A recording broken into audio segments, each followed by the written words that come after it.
Welcome to the STR Data Lab.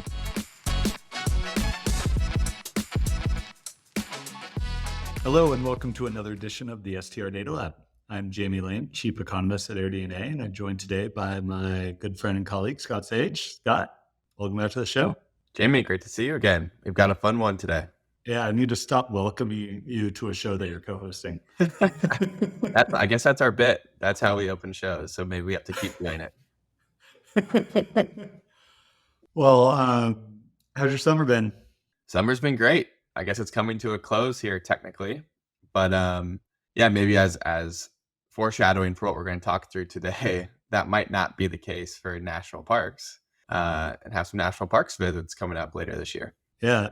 Have you visited any national parks so far this year? Sad to say, I have not yet this year. I was on a huge streak, as was everybody, in 21 to 23. But 24 has not been the year, but I'm going to get back to it. In fact, I'm looking to the right of me, to the right of my desk. I have a little national park map of all the national parks I've hit so far. I got some work to do. How about you? I've been to one, but it was the one I've been to pretty much every single year of my entire life.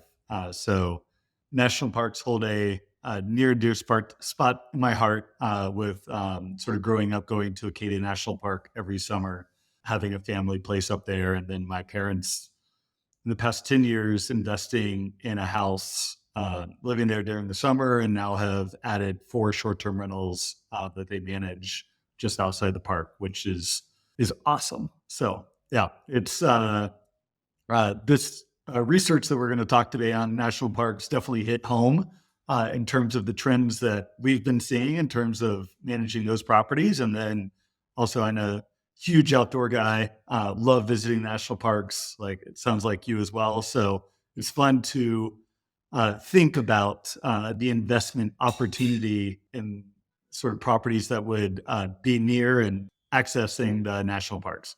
It's a really interesting combination of, it sounds like two things both of us are passionate about here, which is national parks and short-term rentals. And it's awesome to see the growth, which we'll talk about here, but no longer do we have to go camp when we visit these national parks because of the growth in STR listings.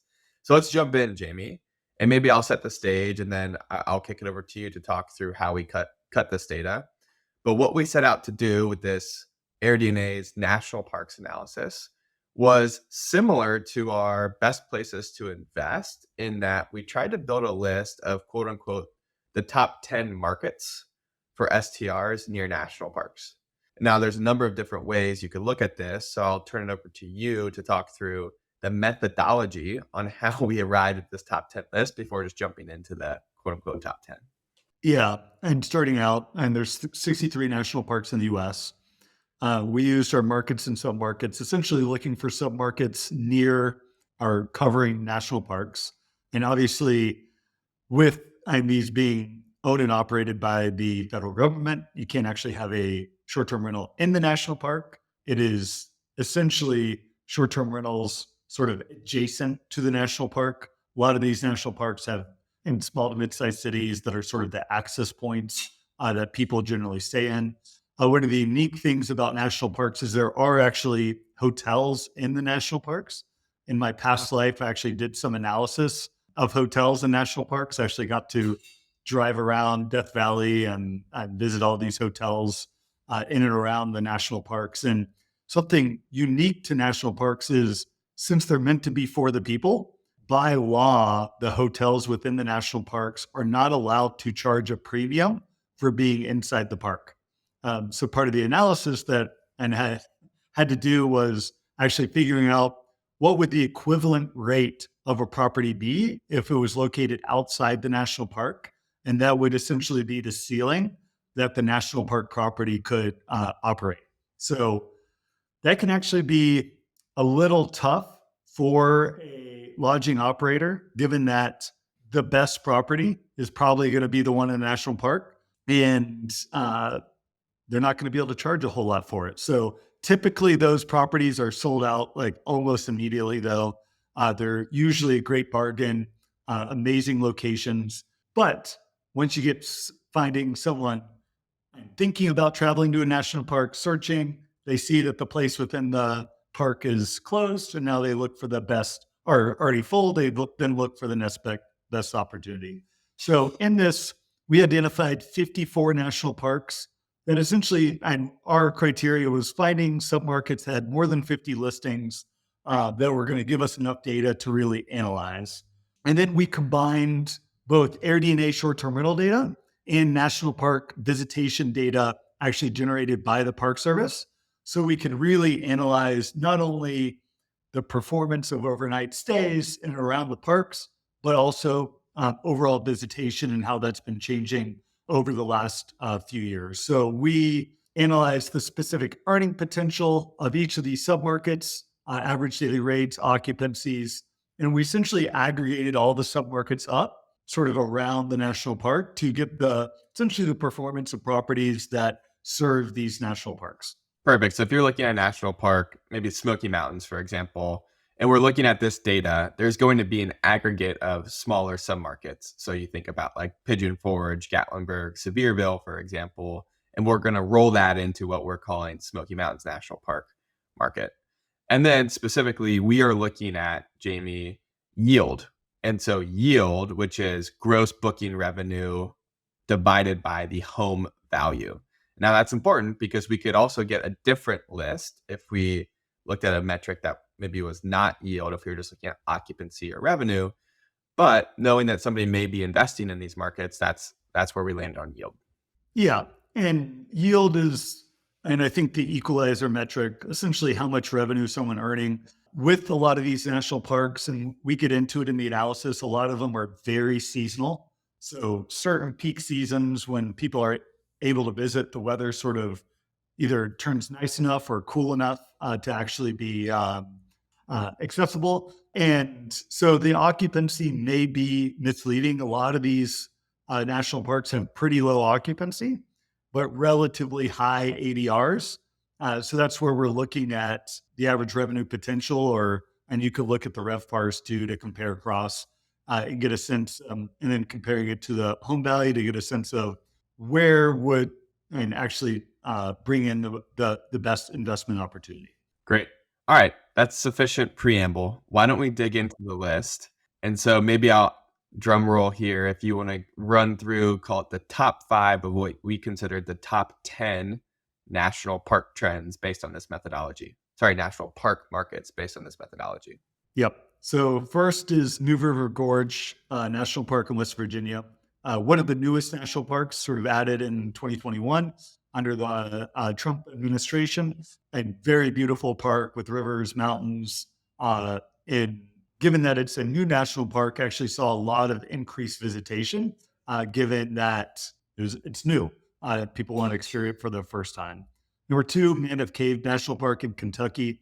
Amazing sort of network of caves. I remember going there as a Boy Scout in middle school. Like it is really cool. Relatively low home values around it, but high visitation, giving it a great yield.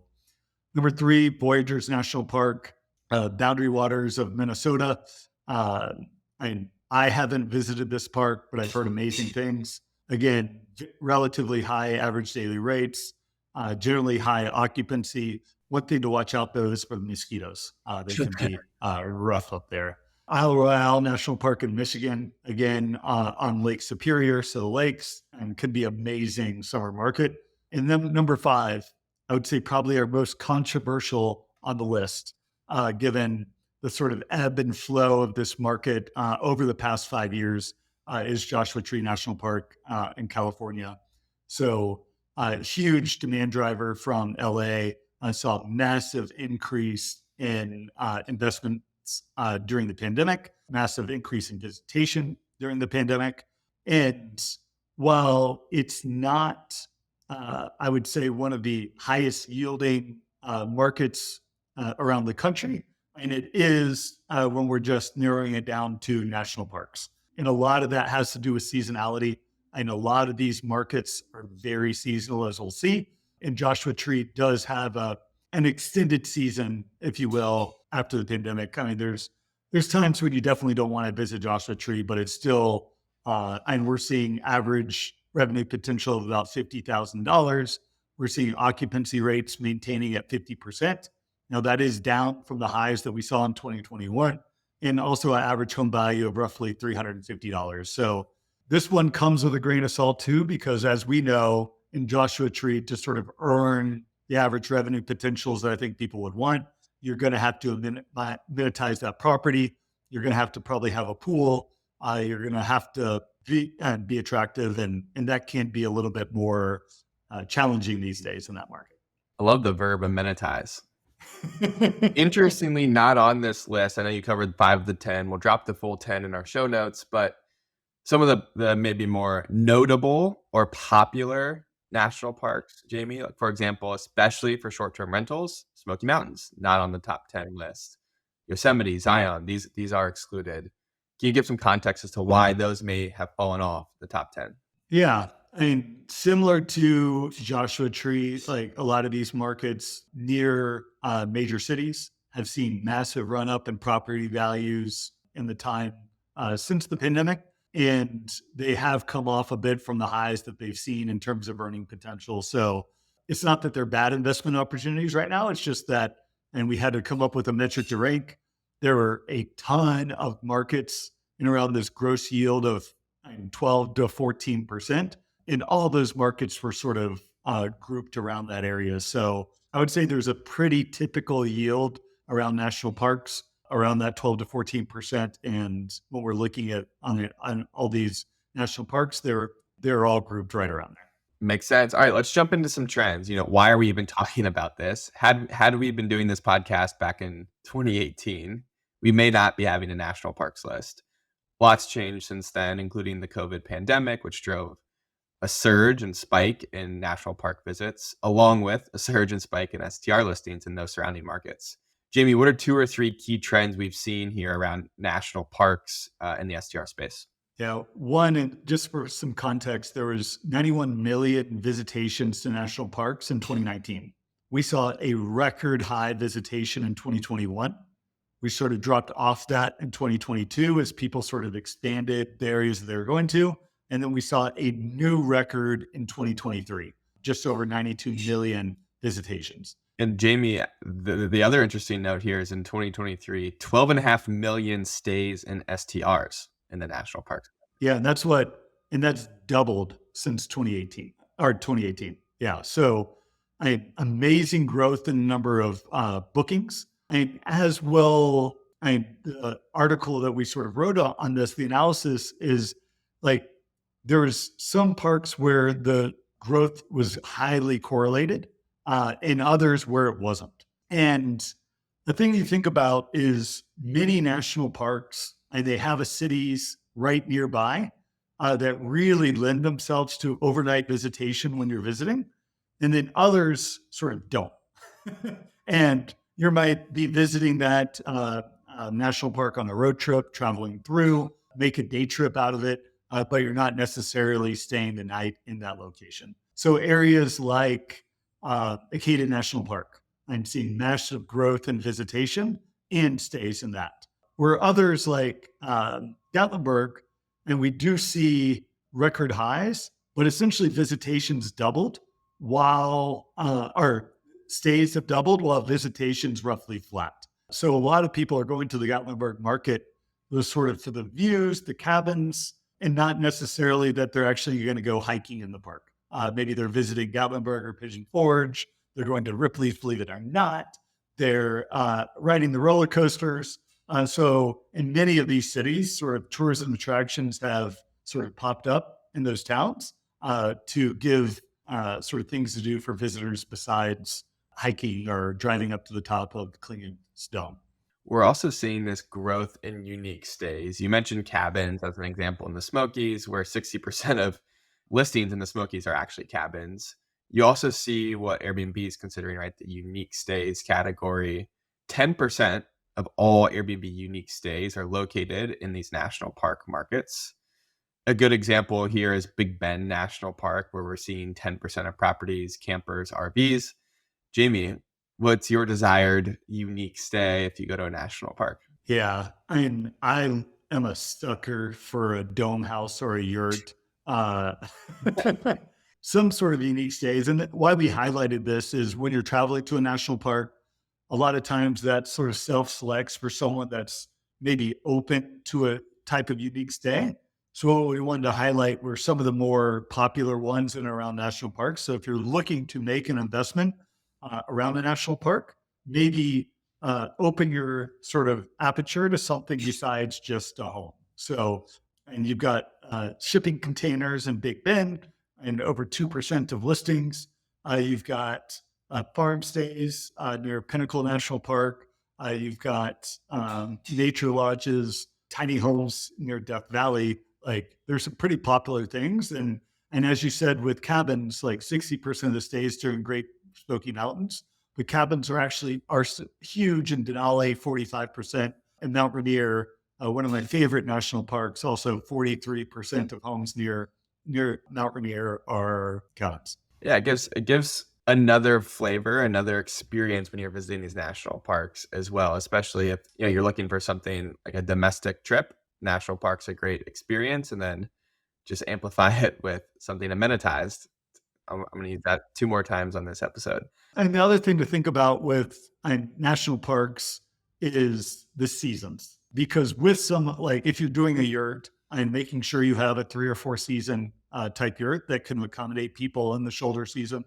Because one of the big trends that we've seen and sort of supporting all this growth in stays is an expanding of the seasonality or peak season. So in a market like Acadia that I know I've grown up going to, and this was one that we called out, but also sort of outlined this for a lot of the other national parks. And it really used to just be a July and August peak season type market. And now it's expanded out to almost 5 months of near peak demand of June, July, August, September, or May, June, July, August, September, October, being really high demand season. So, and we've got this great chart in where you can actually see each national park and by month, how that month is sort of trending relative to peak. So what percent of peak monthly demand that market has seen. One, it helps you see where is demand the most, where is demand the least, and then how sort of demand can vary across different markets. Because you've got areas like sort of the Badlands and July and August peak, and then you go to another market like Death Valley where it's March, April, and then it's where the peak summer time is actually one of their lowest seasons when temperatures sort of crest 130 degrees Fahrenheit. So this is kind of fun. So if you're actually going to create a portfolio of national park listings, you could actually piece together properties that have offsetting seasonality to increase or to maintain cash flow throughout the year for your portfolio. So it could be a fun way to sort of piece together all these different properties and have them be a national parks portfolio. That's a great transition. And maybe to wrap this up, Jamie, if you were to go invest, so how do we apply this information and this data to go actually invest in an STR, an Airbnb property around a national park? What would you recommend somebody go do, and what tactical actions can they take to use this data to make a wise investment decision? Yeah. First, I would go to the blog and read it. Second, we've got this great interactive tool where you can compare the earning potential and yields of the different national parks. And then from that, once you sort of decided on a great national park or ones that you want to explore more, you can click in it. It's going to take you into the AirDNA app. You can explore the different submarkets within that national park, properties for sale, review the earnings of existing properties in those national parks, see what's doing well, what's not doing well, and really analyze like, all right, if I'm going to make this investment, what are the key attributes of properties that are sort of crushing it? What are the ones that aren't? And just make sure that aligns with the type of property and what type of amenities you want to be allowed into a property. And then you've got all the listings for sale and sort of the parks of your oyster, right? And you can start analyzing. Excellent. Thank you, Jamie. I guess now the only thing left to do is go book a yurt outside of Yosemite. I guess I'll meet you out there. When are we going? We'll record the next episode there. Thank you for the analysis, Jamie. Again, this will be linked in our show notes, and appreciate the discussion. Yeah, and thanks to Linda on my team, and she'd really crushed this analysis. It's been one of I think the most fun ones we've done together at AirDNA, really opening up a unique niche within the short term rental industry that was just done so well and continued to outperform. So thanks, Scott.